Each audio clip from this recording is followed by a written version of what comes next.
Le titre de notre message ce matin, c'est les choses qui impressionnent Dieu et nous distinguent. Dis à ton voisin, les choses qui impressionnent Dieu et nous distinguent. Amen, amen. Et j'étais agréablement ravi pendant la louange. Dieu m'a confirmé vraiment que c'est le message qu'il fallait donner. Les chants, les prières qui se sont élevées vont tout droit dans le sens de la parole de ce matin. Amen. Les choses qui impressionnent Dieu et nous distinguent, nous différencient, nous sortent du lot. Bien-aimé, Dieu a beaucoup d'exigences. Dieu est très très exigeant. Et Dieu ne fait pas des choses à moitié. Et lorsque Dieu nous appelle à faire quelque chose, il ne nous demande pas seulement de faire la chose, mais encore, il veut que nous puissions faire la chose de la manière la plus excellente. Quelqu'un donne un bon amen. Amen. Dieu attend de nous l'excellence, bien-aimé. C'est un Dieu d'excellence, c'est un Dieu de perfection. Il est parfait. Quand Dieu fait quelque chose, il le fait parfaitement. Et Dieu, c'est un Dieu de classe. Il est tellement élevé qu'il attend aussi qu'on fasse pour lui des choses élevées, des choses glorieuses. Quand quelqu'un donne une offrande à Dieu, Dieu attend que tu la donnes vraiment de la meilleure façon qui soit. Tout ce que tu fais pour Dieu, fais-le de manière excellente. Parce que ce n'est pas n'importe qui. Ce que tu... Ah, je croyais que tu allais dire un bon amen. Dieu n'est pas n'importe qui, bien-aimé. C'est un grand Dieu. Il mérite la gloire. Je pense que quand quelqu'un veut rendre un service au roi de la Belgique, j'imagine les gens qui servent le roi au palais, ils cherchent, ils se posent des questions. Comment je vais faire pour que le roi soit satisfait? Parce qu'il sait que le service qu'il accomplit, il le fait pour une personnalité très importante. Amen, amen. Amen. Et si les gens qui sont autour de Donald Trump, le président des États-Unis, vous vous rendez compte, le président des États-Unis, c'est quelqu'un de très grand. Lorsqu'il entre dans une salle, il y a toujours quelqu'un qui précède pour dire « Maintenant, le président des États-Unis fait son entrée. » Et tout le monde se met debout. Et les gens les ministres, les conseillers, tous les jours, ils se demandent comment je vais faire pour faire plaisir. Parce que le poste là qu'il te donne, ça te distingue, ça fait de toi quelqu'un d'important. Alors tu fais tout pour faire plaisir à monsieur le président. Voyez, une femme qui veut se marier aussi, quand elle cherche à se marier, elle fait tout pour faire plaisir à l'homme qu'il veut l'épouser. Quand il vient le visiter à la maison, waouh, quel gâtage, excusez-moi l'expression, quel déploiement d'efforts que l'on fait. On lui prépare des makemba, des touma, je ne sais pas comment on appelle ça, on lui fait des petits plats, parce qu'on veut gagner sa confiance. Amen, amen. Amen. Il y a d'ailleurs, je me rappelle mon frère qui taquinait sa femme. Il disait, ah, quand on s'est marié, vraiment, j'étais gâté. On me gâtait sérieusement. Mais maintenant, on a fait beaucoup d'années. On me sert seulement comme ça, comme ça. Vous voyez, tout dépend de l'importance que vous accordez à la personne. Surtout quand vous savez que vous l'avez déjà dans votre poche. On devient négligent. Ah oui, hein. Mais c'est la même chose pour les maris. Hein. Quand il veut avoir la femme là, oh là là là là là là. S'il est dans la voiture avec la femme, il interdit à la femme d'ouvrir la portière. Lui-même, il va descendre précipitamment pour aller lui ouvrir la portière. Quelle élégance, quelle gentillesse, quelle galanterie. Tout ça parce que la personne est encore precious. Mais lorsque les années vont passer, les enfants sont venus, qui va quand ouvrir la portière? Ouvre ta portière toi-même. Quelqu'un donne un mot amen. Amen. Donc, mais avec Dieu, ça doit se renouveler. Et les chrétiens aussi, nous faisons comme ça. Quand au début de la foi chrétienne, comment les chrétiens sont zélés. Il vient à l'église à 6 h du matin. Si la prière commence à 6 h, lui à 5 h 30, il est déjà là, il attend. Le pasteur n'est même pas encore arrivé, mais lui, il est déjà là. Ça, c'est quelqu'un qui est dans le feu. Vous voyez? On fait des choses plus qu'il ne faut.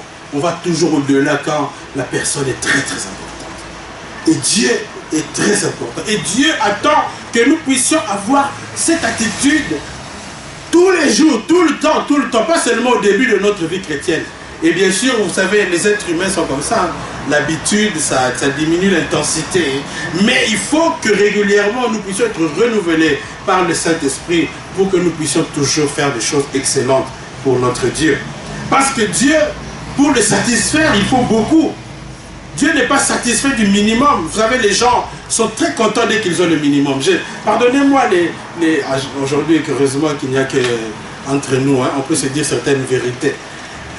Les Congolais sont très vite satisfaits. Les Noirs en général sont très vite satisfaits. Dieu n'est pas comme ça.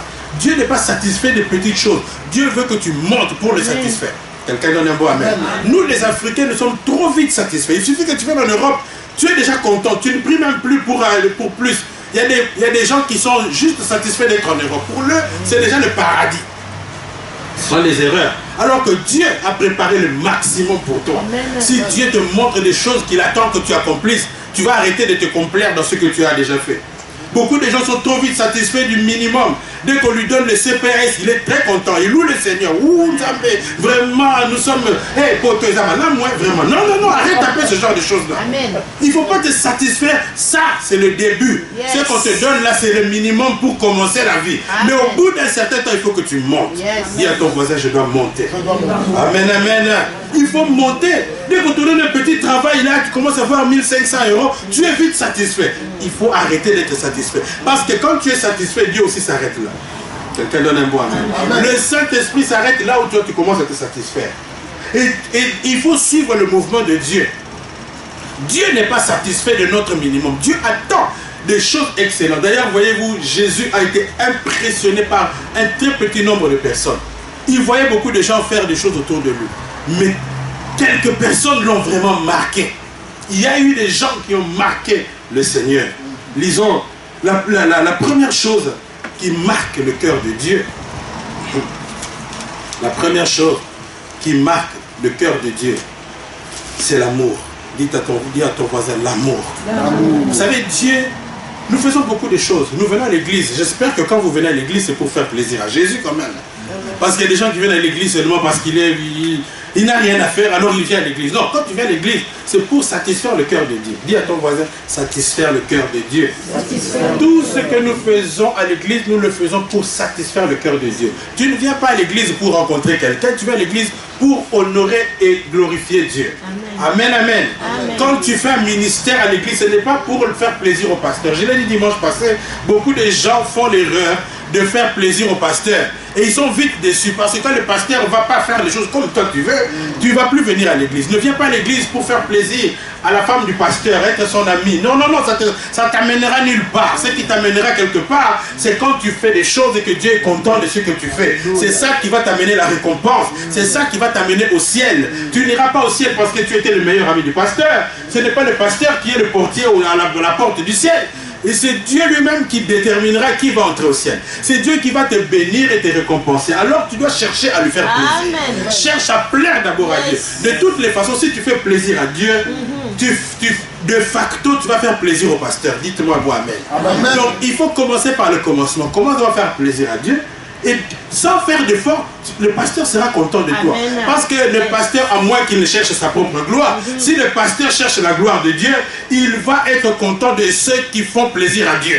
Et d'abord, un bon pasteur, il va aimer les gens qui aiment Dieu d'abord. Pas les gens qui lui disent d'amen à tout bout de champ. Parce que maintenant, le problème, c'est que qu'est-ce que nous cherchons véritablement? Est-ce que c'est la gloire de Dieu ou bien c'est notre propre profit? Si je cherche mon propre profit, alors je vais d'abord faire plaisir, je vais aimer les gens qui me disent Amen. Et oui à tout, même quand je dis quelque chose de mauvais, ils sont toujours là, prêts à me soutenir. Alors mais si je cherche la gloire de Dieu, je vais même être content de quelqu'un qui vient me voir poliment et gentiment pour me dire, pasteur, je pense que pour l'église, pour ce que nous faisons là, peut-être qu'on peut le faire comme ça. Ça sera mieux pour la gloire de Dieu. Ça va plus faire avancer l'œuvre de Dieu. Mais si le pasteur est sensible, Saint-Esprit va dire, mais non, cette sœur a raison. Amen.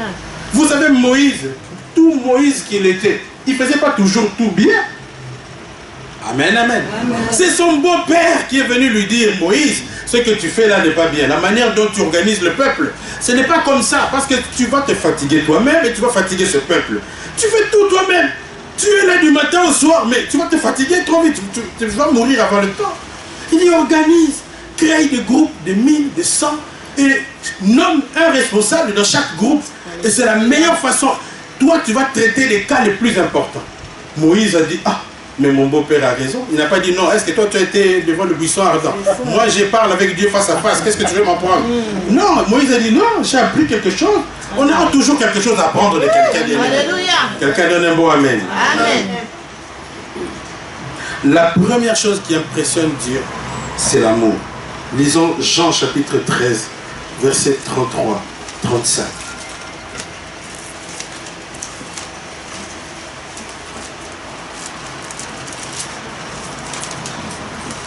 Évangile de Jean, au chapitre 13.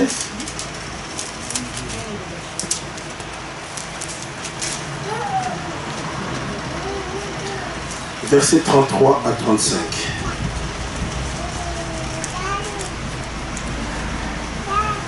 Mes petits enfants, je suis pour un peu de temps encore avec vous. Vous me chercherez. Et comme j'ai dit aux Juifs, vous ne pouvez venir où je vais. Je vous le dis maintenant. Je vous donne un commandement nouveau. Aimez-vous les uns les autres comme je vous ai aimé. Vous aussi, aimez-vous les uns les autres. À ceci, tous connaîtront que vous êtes mes disciples si vous avez de l'amour les uns pour les autres. Dites-moi un mot, amen. Amen. Bien aimé, la première chose qui impressionne Dieu chez quelqu'un, ce n'est pas d'abord combien de gens il fait tomber quand il impose les mains. Ça, c'est même accessoire pour Dieu. La première chose qui impressionne Dieu, ce n'est pas à combien de gens tu as prêché la parole et comment tu exhortes les gens à tout bout de champ. Dès que quelqu'un entre chez toi, tu commences à lui bombarder des versets pour dire que vraiment toi tu aimes Dieu le plus. C'est pas ça d'abord qui impressionne Dieu. Tu peux prêcher des millions de personnes, mais si tu n'as pas l'amour de Dieu dans ton cœur, tu ne vaux rien. La Bible dit que la chose la plus excellente qui va subsister jusqu'à indéfiniment, c'est l'amour. Donc si un chrétien veut vraiment impressionner Dieu, il doit s'assurer qu'il aime les autres. Aimez-vous. Et d'ailleurs, Jésus lui-même dit que c'est la manière par excellence de définir qui sont vraiment mes disciples. Ce n'est pas ceux qui vont faire beaucoup de choses à l'église. Parce que beaucoup de gens dans l'église se cachent derrière l'église. Ils ont un mauvais cœur, mais ils sont là avec beaucoup de versets dans la bouche. Vous voyez? Et ils utilisent les versets pour se cacher. C'est pas ça qui impressionne Dieu. Tous les versets là que tu proclames matin, midi, soir, tu peux même avaler toute la Bible si tu veux. Mais Dieu ne sera pas impressionné, il te regarde. Ce qui impressionne Dieu, c'est l'amour que tu manifestes vis-à-vis des autres. Amen. Un vrai chrétien, on le reconnaît d'abord par sa capacité d'aimer. Si tu n'aimes pas, tu n'es pas capable de libérer de l'amour vis-à-vis des autres, tu as encore du chemin à parcourir. Tu dois prier Dieu pour qu'il change ton cœur. Parce que sinon, tu n'es pas un vrai enfant de Dieu. Jésus dit, c'est à ceci que l'on reconnaîtra.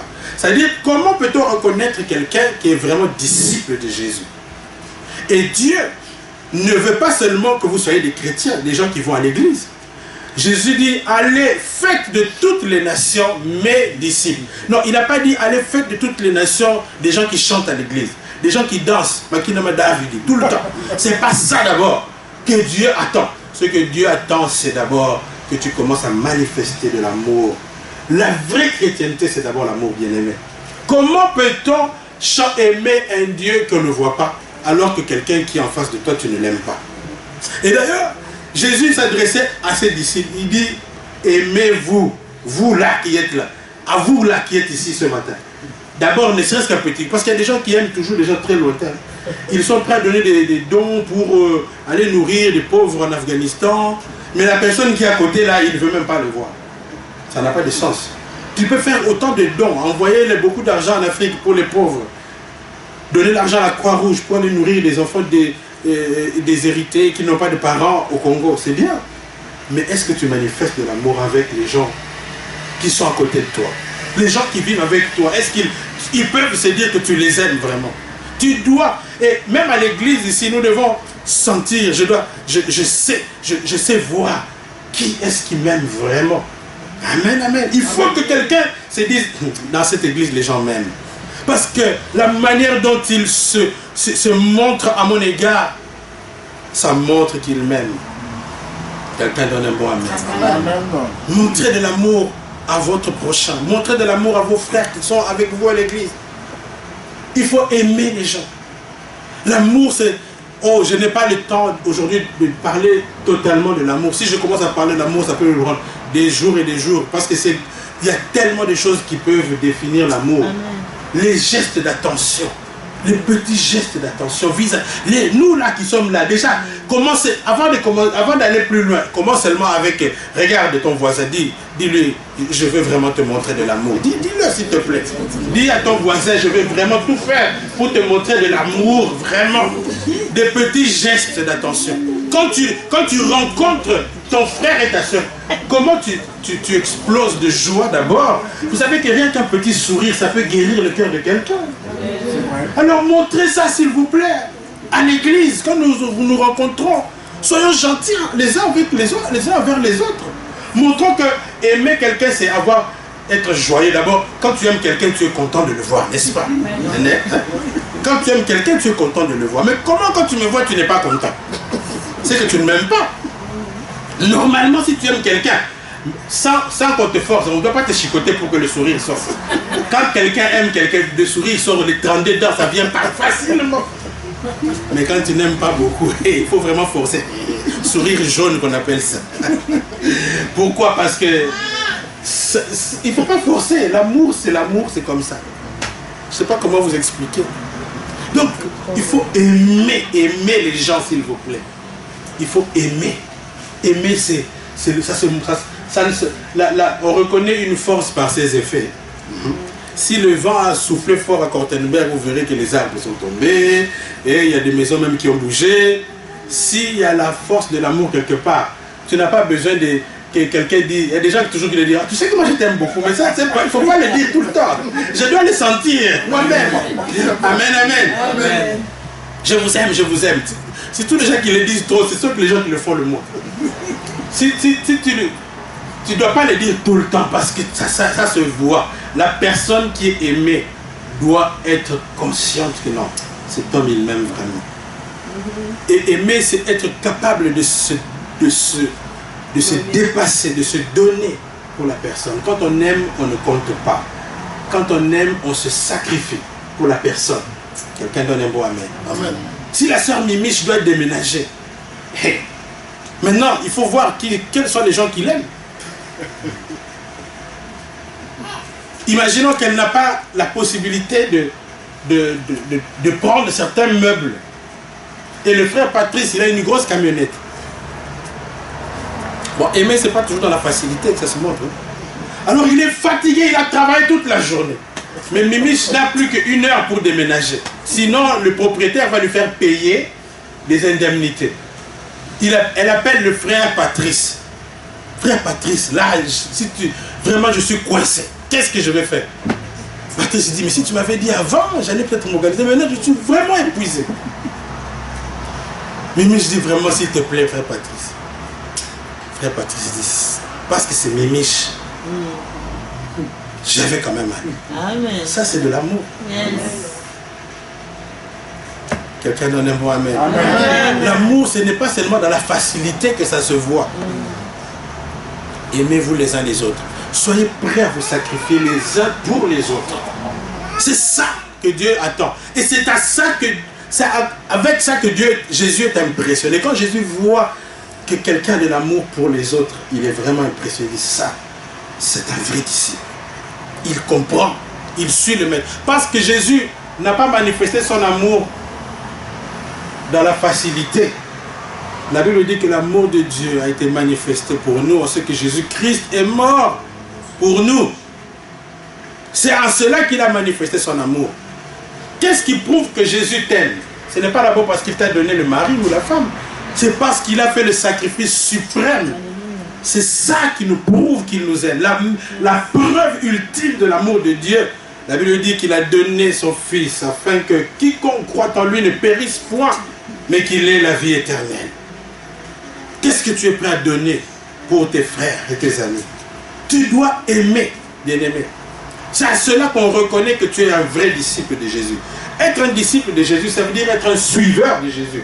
Faire ce que Jésus fait. Faire comme Jésus. Essayer de copier Jésus. De marcher dans les traces de Jésus. Alors là, vous êtes un vrai disciple. Alléluia. Amen. Aimez-vous les uns les autres. Ça veut dire que nous devons bannir toute forme de haine parmi les enfants de Dieu.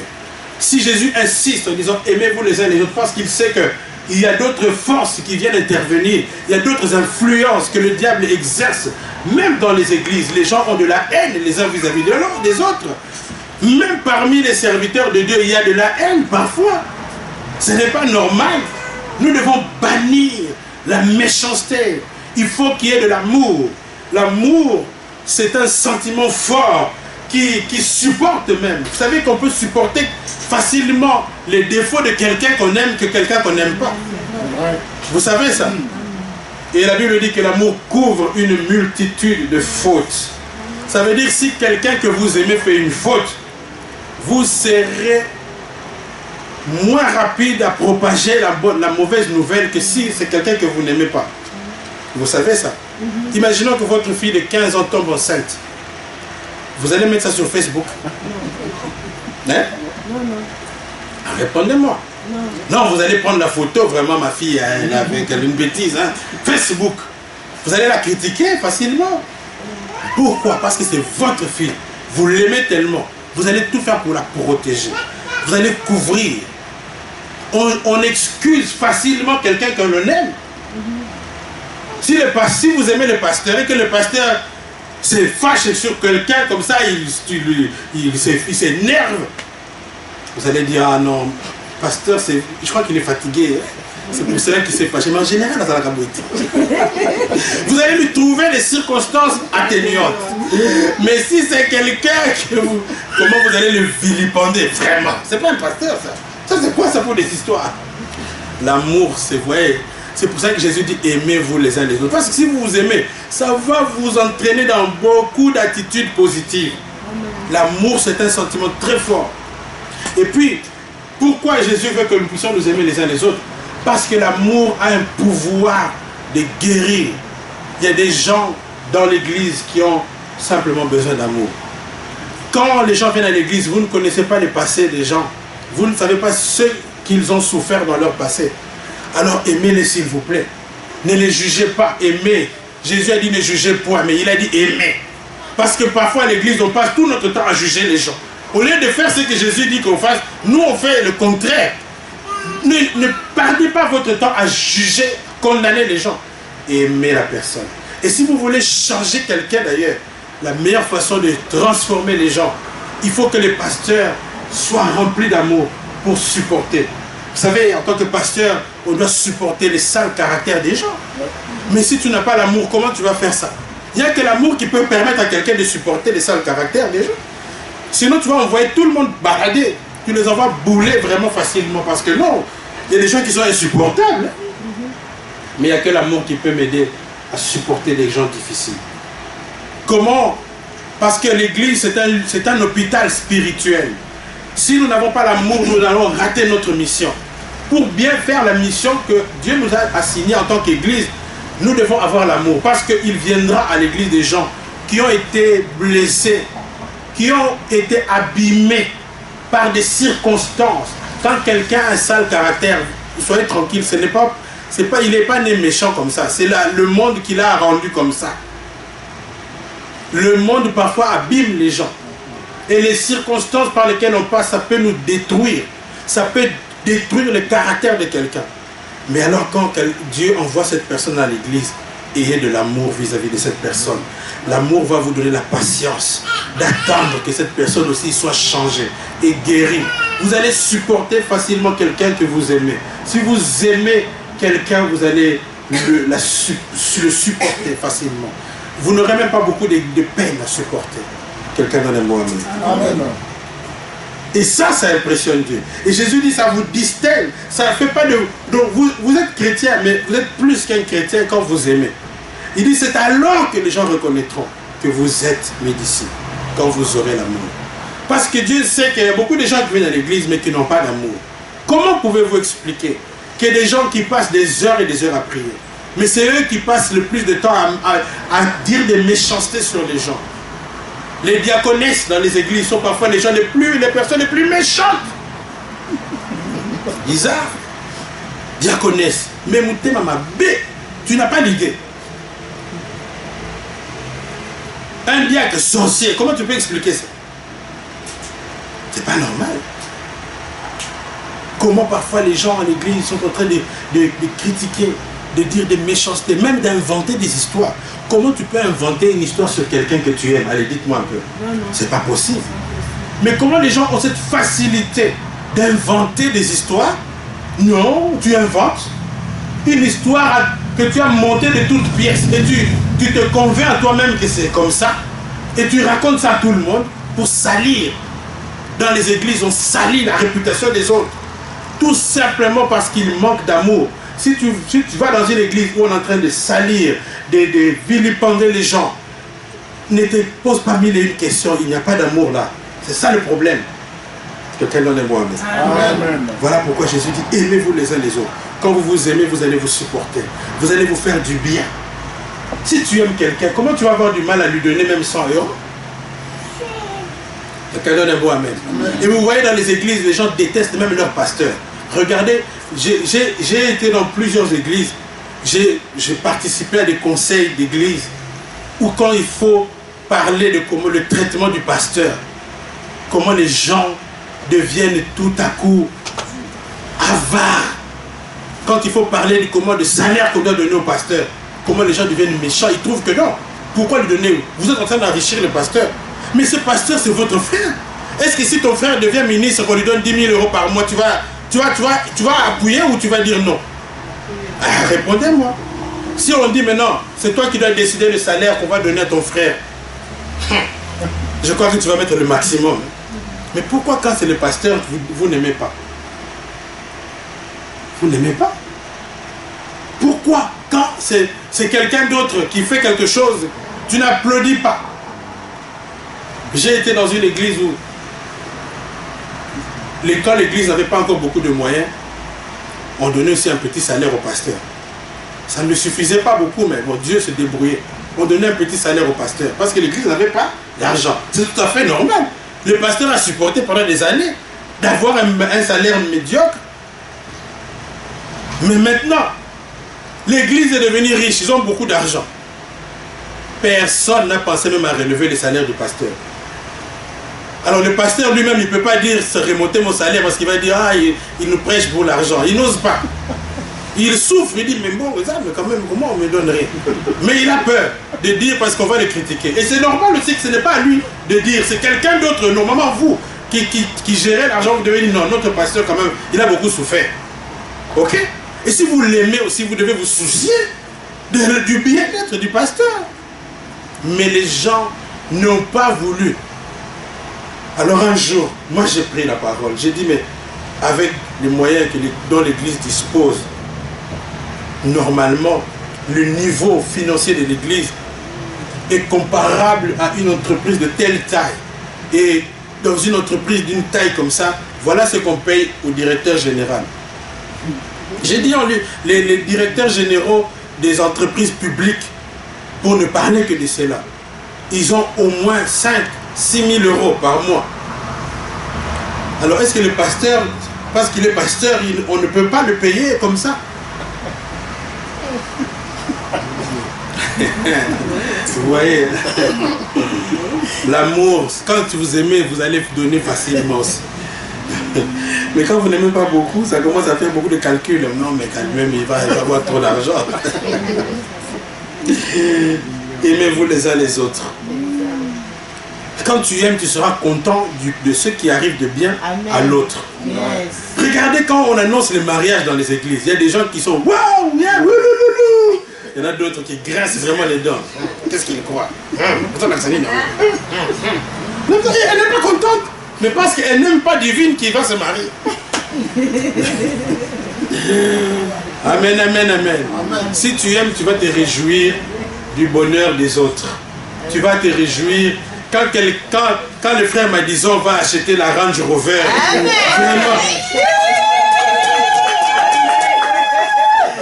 Normalement, nous devons tous venir, nous lui faisons le plein de carburant. Vraiment, sois béni, papa Madison. Mais il y en a qui vont dire, qu'est-ce qu'il croit? Oh papa, sois gentil, sois content de la bénédiction de l'autre. Quelqu'un donne un mot amen. Oh, il y a beaucoup de choses à dire sur l'amour. Deuxième chose qui impressionne Dieu, et qui nous distingue, qui nous sort du lot. Parce que, voyez, je disais au début que Dieu veut que tu sois excellent. Si tu veux être un chrétien, sois un chrétien excellent. Ne te limite pas seulement à faire le minimum de venir à l'église, prier le matin avant de dormir, ou si tu pries, alors c'est ça ta chrétienté. Non, une chrétienté exceptionnelle. Et ça impressionne Dieu. La justice. Luc chapitre 6. La justice. Luc chapitre 6. Versets 33 à 35 aussi. Luc chapitre 6, versets 33 à 35. Si vous faites du bien à ceux qui vous font du bien, quel gré vous en sera-t-on? Les pécheurs aussi agissent de même. Et si vous prêtez... Non, pardon. Je me suis trompé. La justice, c'est le verset 31 d'abord. Verset 31. Ce que vous voulez que les hommes fassent pour vous, faites-le de même pour eux. Ce que vous voulez que les hommes fassent pour vous, faites-le de même pour eux. Ça, c'est la justice de Dieu. La justice de Dieu consiste en ce que tu veux que l'on fasse pour toi, fais-le aussi pour les autres. Si, quand toi tu fais une faute, tu veux que les gens soient indulgents, qu'ils soient tendres avec toi, qu'ils ne soient pas trop sévères, alors toi aussi, c'est d'abord toi qui dois commencer par ne pas être trop sévère quand quelqu'un fait une faute. C'est ça la justice. Quand toi tu fais une erreur, tu veux que les gens t'excusent, n'est-ce pas? Ou même quand toi tu demandes pardon. Parce que nous tous nous faisons des erreurs, parfois nous choquons les autres, hein. Accidentellement. On peut faire du mal à quelqu'un accidentellement. On peut blesser quelqu'un accidentellement. N'est-ce pas? Est-ce que qui n'a jamais blessé quelqu'un ici dans cette salle? Personne. Nous tous, ça nous arrive parfois. Même les gens que nous aimons le plus, nos meilleurs amis, parfois, on arrive à les blesser. N'est-ce pas que même des meilleurs amis se fâchent? Ils se disent non, j'ai pas aimé, tu m'as fait ça. Il y en a même qui se disputent, mais ça reste dans l'amour. N'est-ce pas? Parce qu'on arrive à se faire du mal. Mais quand toi tu fais du mal à quelqu'un et que tu demandes pardon, tu es content qu'on te pardonne aussi, qu'on te comprenne.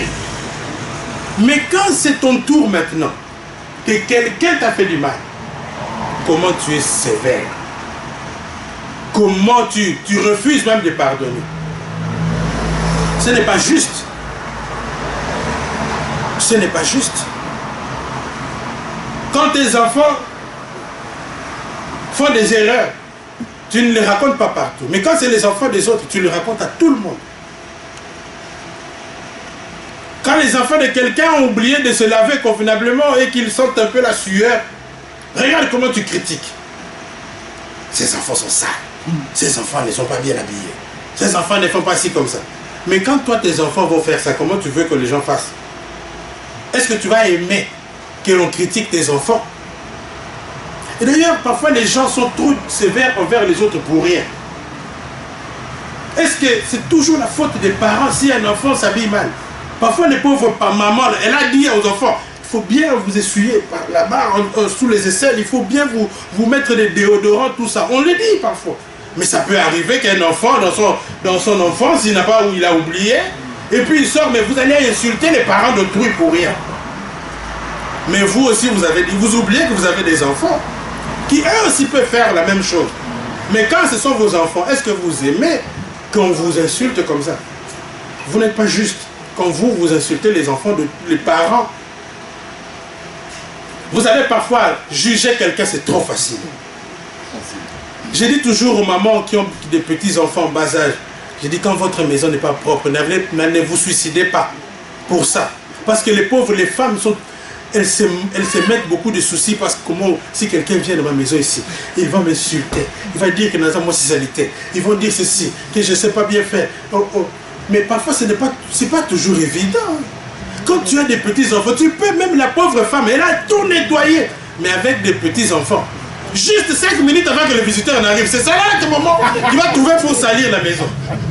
Et toi, quand tu tombes maintenant sur la saleté, là, tu dis, voilà, quel genre de femme? Moi, ça me dit, tu vas commencer à raconter. Vraiment, j'étais allé chez la sœur XY, là, vraiment, sa maison, vraiment, quelle saleté. Vraiment, je sais même comment son mari a trouvé une femme comme ça. Tu commences à dire des choses. Tu vas aller en enfer, face bêtement comme ça. Alors que ce n'est pas ça. Même ce que tu dis n'est pas vrai. Elle n'est pas sale. Moi, je dis toujours aux mamans qui ont des petits-enfants, c'est vrai, faites aussi un effort, ne vous laissez pas aller. Mais si vous avez fait tout ce qu'il fallait et que la maison est quand même sale parce que ce sont des petits-enfants, vous n'allez pas vous suicider pour ça. Parce que quelqu'un va vous insulter. C'est lui qui veut vous insulter de toutes les façons. Si quelqu'un est comme ça, même si la maison est propre, il va quand même chercher quelque chose d'autre.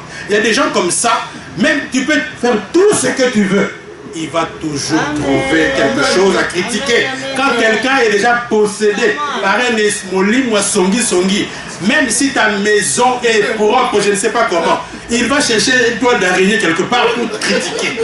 C'est vrai, il y a des gens qui ont un démon de critique, vraiment. Ils doivent toujours critiquer. Ils critiquent même les gens qui les aiment beaucoup. C'est grave. C'est très grave.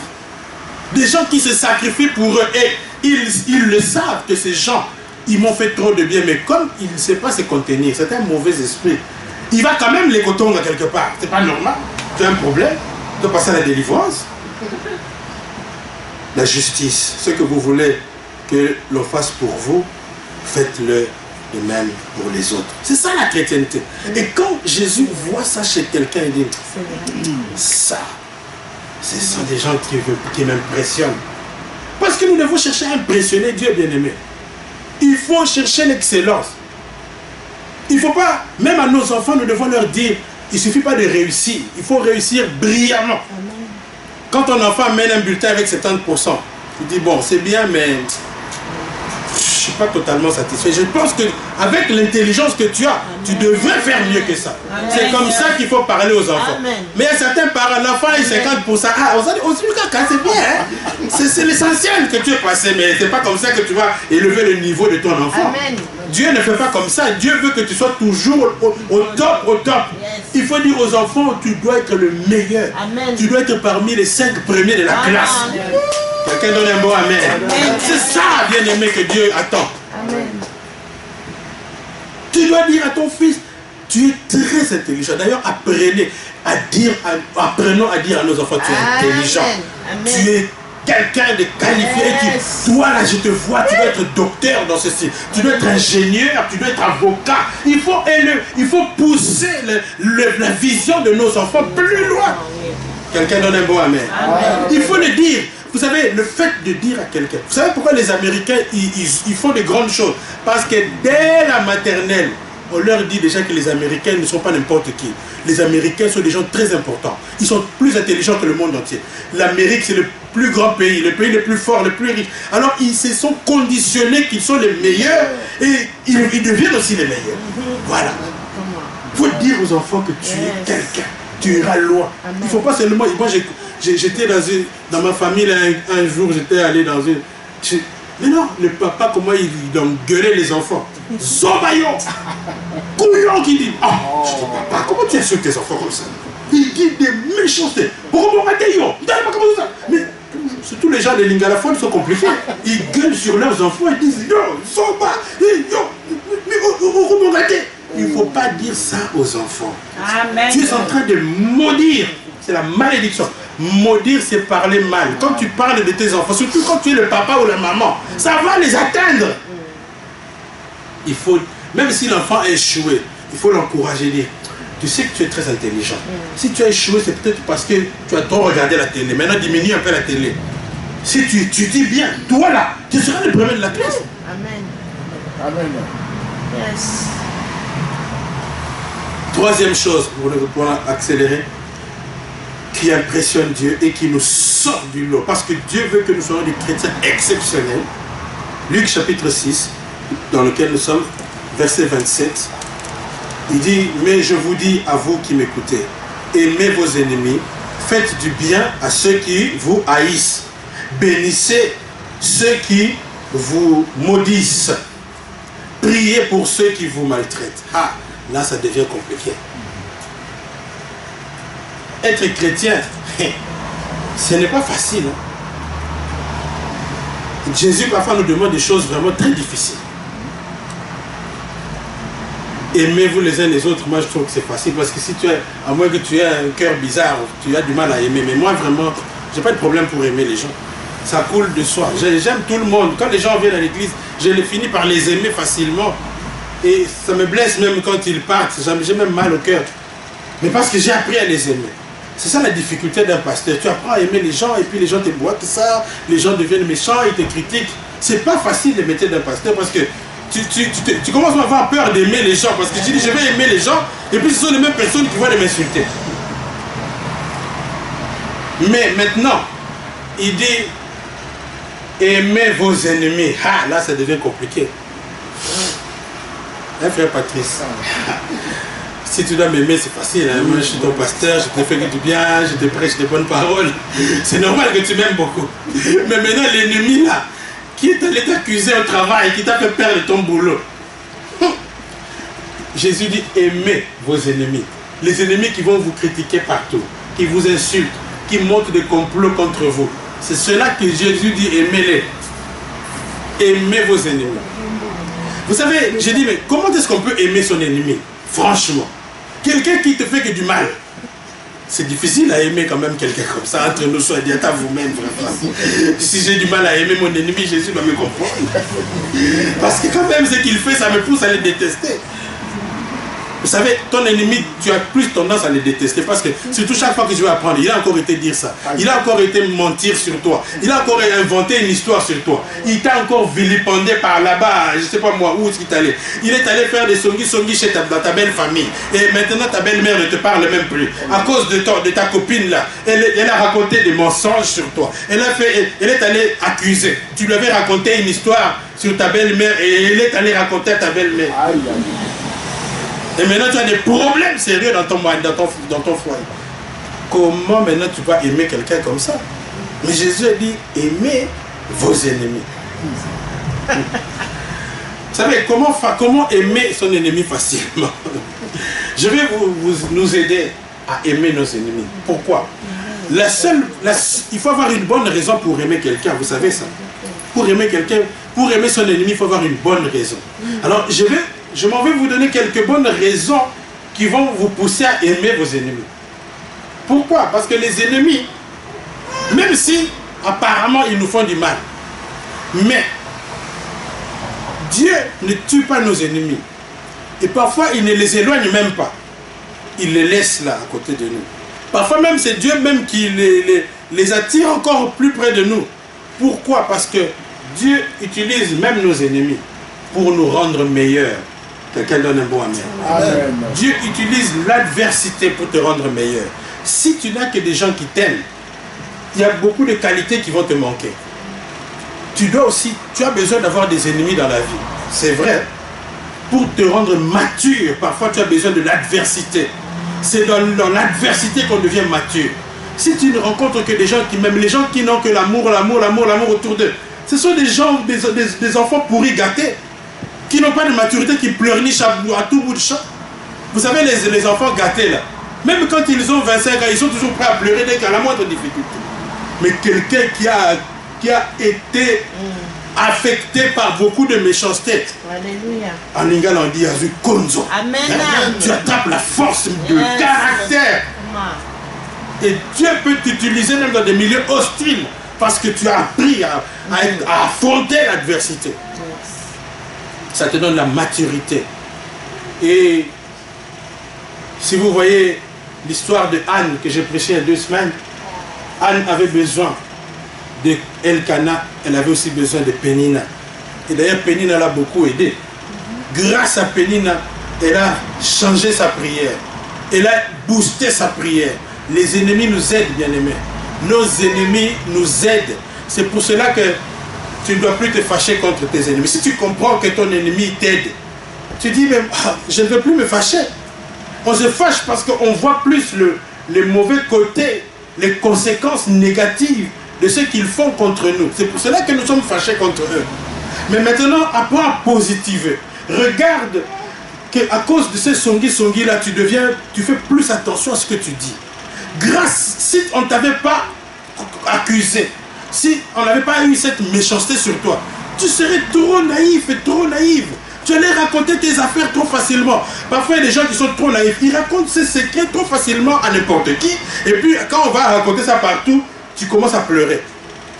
Mais quand on t'a fait ça 1 fois, 2 fois, ça te rend sage. Les ennemis nous aident, bien-aimés, à devenir sages et prudents. Peut-être que ceux qu'on t'a accusés là, c'est rien. Mais parce que Dieu nous appelle à de grandes choses. Quand tu vas atteindre la grande bénédiction, si tu continues avec une telle naïveté, mais tu vas regretter, tu vas perdre beaucoup de grandes choses. Alors, quand tu comprends que les ennemis jouent un rôle aussi positif dans notre caractère, alors tu vas bannir la colère. Tu vas dire et puis de toutes les façons, Dieu s'occupe de nos ennemis. Donc, ça ne sert à rien de commencer à attaquer tes ennemis parce que c'est une perte de temps. D'abord, tu leur donnes trop d'importance. Si tu es tout le temps fâché contre tes ennemis, quelqu'un qui t'a fait du mal, tous les jours tu parles de lui, mais il a beaucoup de succès chez toi, cet ennemi, c'est pas possible. Pourquoi tu lui donnes tant d'importance? Ignore-le. Ignore-le. Parle plus des gens qui t'aiment que des gens qui ne t'aiment pas. Passe plus de temps avec les gens à chercher comment faire du bien à tes amis plutôt qu'à vouloir te venger contre tes ennemis. D'abord, deuxième raison pourquoi Jésus veut que nous puissions aimer nos ennemis. Parce que de toutes les façons, si tu commences à détester tes ennemis, c'est toi qui souffres beaucoup. Et puis les gens qui sont méchants, si le diable comprend que la méchanceté, là, ça te fait perdre la tête, mais il va multiplier les gens qui te détestent. Et ils vont aller de plus belle. Donc, ce que tu dois faire pour casser le diable, pour décourager le diable, si les gens multiplient la méchanceté, toi, garde ton amour dans ton cœur. La Bible dit, aimez vos ennemis. Priez pour ceux qui vous maltraitent. Prie même Dieu, Seigneur, aie pitié de mes ennemis.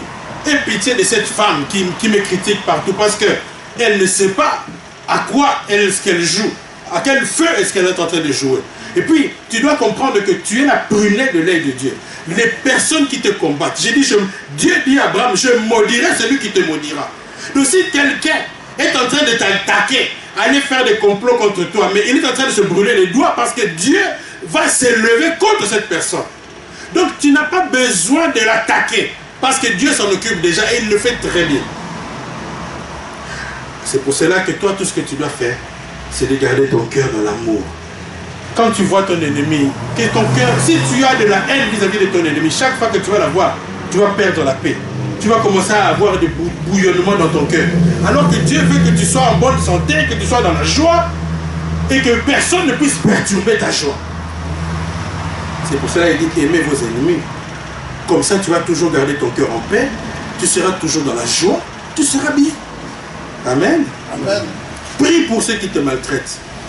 Et ça impressionne Dieu. Dieu dit non, la sœur là, de la NJK, elle est formidable. Elle est exceptionnelle. C'est normal d'aimer quelqu'un qui vous aime, qui vous fait du bien. Mais c'est anormal d'aimer quelqu'un qui vous fait du mal.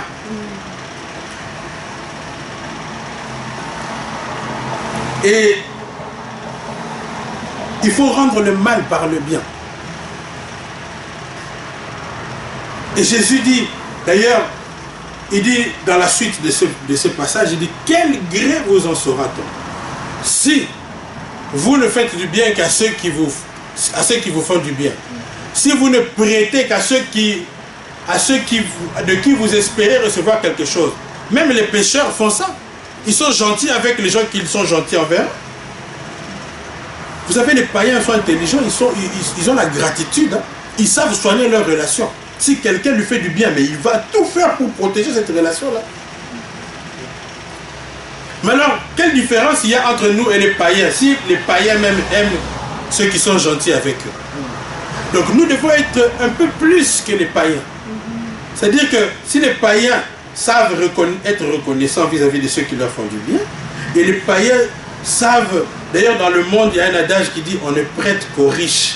Ça veut dire que les gens seront prêts à offrir des services à quelqu'un dont il sait qu'un jour il peut recevoir quelque chose en retour. N'est-ce pas? Et ça c'est très important, il faut savoir soigner les relations. Si tu rencontres un ministre quelque part, amène-lui un cadeau quand tu vas à Kinshasa. Tu ne sais pas ce que ça va rapporter un jour.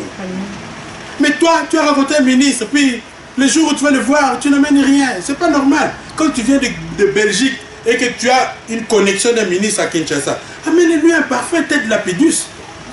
C'est vrai. Quelqu'un donne un bon amen. Et les païens savent faire ça. Mais nous devons faire au-delà. Même à quelqu'un qui n'a rien à te donner, tu peux aussi donner. Pourquoi tellement donner? Ça, c'est l'amour à intérêt. Il y a des gens qui ne donnent qu'à ceux qui peuvent leur donner. Tu peux aussi donner à quelqu'un qui n'a rien à te redonner en retour. Amen, amen. Amen. Dernière chose qui impressionne Dieu et qui nous sort du lot, qui nous rend exceptionnels. Je vais terminer par là. La foi et l'humilité. C'est deux qualités qui se combinent. Vous allez lire chez vous Matthieu chapitre 15, versets 26 à 28.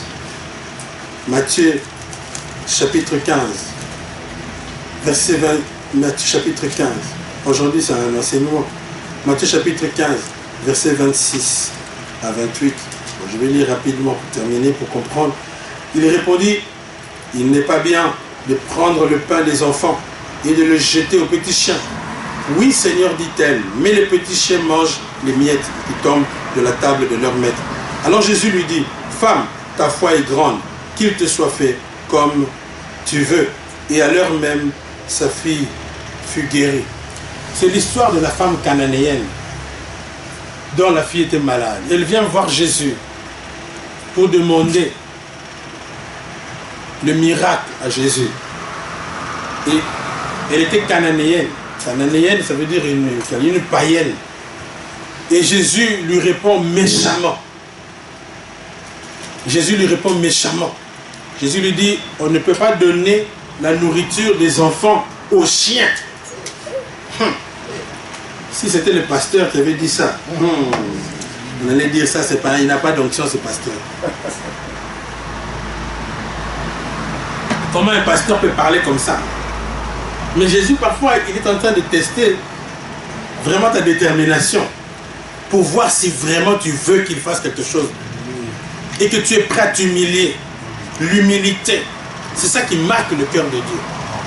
Et l'humilité qui va au-delà. Ici, quand même, si cette femme était fâchée contre Jésus, on allait quand même la comprendre. Jésus a quand même été trop loin. Il a poussé le bouchon. Il dit, il n'est pas bon.